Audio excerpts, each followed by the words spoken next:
UNCW head coach Karen Barefoot. Coach, if you'd open with a brief statement. Yeah, I couldn't be more proud of the effort that my team displayed today. You know, they were gutsy, they were gritty, they were passionate. It was competitive. I mean, the result didn't show that. We were in the game the entire game until the end. They made some big plays, but we left it out there in front of a environment that a lot of people here cheering on. I'm proud of them. I mean, they really played hard today. And you talked about the environment. It was 10 days ago. They come, they're playing here and they jump out Northeastern. The place is rocking, and they never really had the response. You called the timeout, and you guys actually had a response. What was key for you guys to kind of battle back against such an early push from them? Just to make sure that we took pride in defense. They're a team that likes to attack and drive, and we were really doing a good job just playing hard on the defensive end. In the offensive end, we struggle at times scoring the basketball, but I think that Madison got us going with a couple threes. She struggled at first, but got us going second, third quarter, and we were right there with them. So I just kept saying, just be tough-minded. Try to block everything out. Don't get too high. Don't get too low. We missed some free throws at first. I mean, the place was loud, and so I think once we settled down, we were able to play in the game.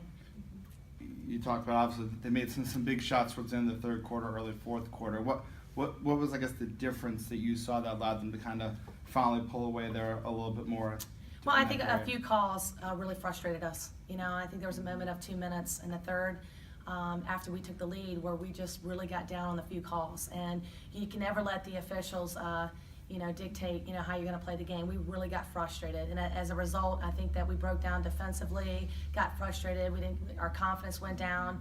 We just weren't getting calls, and we just need to make sure that we lead better and not let those plays or calls dictate the game. So we just got really in a low at that point. So to me, it's just, again, just trying to keep their head up and keep them confident. As I mentioned, Jamie, I think, scored 11 points the first 3 minutes of the game, 13 points last 17 minutes of half. What did you do so well to kind of frustrate them offensively in that last half of the first half or whatever? Well, we've been really working hard defensively the last couple weeks, and I think that we just moved our feet really well, and we're long and we're playing big and put a lot of pressure on the ball. I mean, we were trying to climb on them because we know they can attack, but if they did try to beat us, we had early help and we had good rotation. So we just didn't want them to get in the seam and try to go to the basket, and I thought we did a really, really good job buying into that, and they had some tough shots. And so I think second quarter they only scored 4 points. So again, when we're playing like that, we're playing together. We're hard to play against because, like Women Mayor, we did the same thing. We frustrated Boggs, who went 1 for 16, who's the second leading scorer in the CAA, and we're trying to do the same thing today, just make it difficult for them to get good looks. So our problem is, scoring the basketball at times. It's just that confidence. So today, JMU outscored you guys 38-18 in the paint.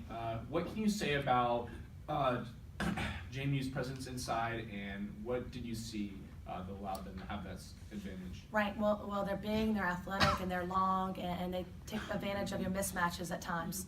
And I think that that's what they're really good at. So when they were really focused on trying to do that and get the ball inside, we should have had better help. We got really, kind of too locked into our man, and we should have gave better help down the stretch. And really, that's what happened in the game. That's kind of what separated the game when they got those paint points. You mentioned Boggs. For obviously, they're probably this late in the season, it's been a little bit in the CAA that there's no preeminent player of the year candidate. I guess looking at obviously Small's up there, you talk about Boggs and some of the other players. I mean, how do you kind of assess the great players in the league, and obviously, coming up in 2 weeks when you have to submit your ballot, kind of what you're looking for in that race? Well, I think Smalls is very unselfish. I mean, she's a great leader, and she does everything she can for her team, and she gets others involved, and I think that's what makes her really, really good as far as just separating the pack. She knows how to do the little things, and at a timeout she'll punish you and make a big play. So I think that's where I have a lot of respect in her.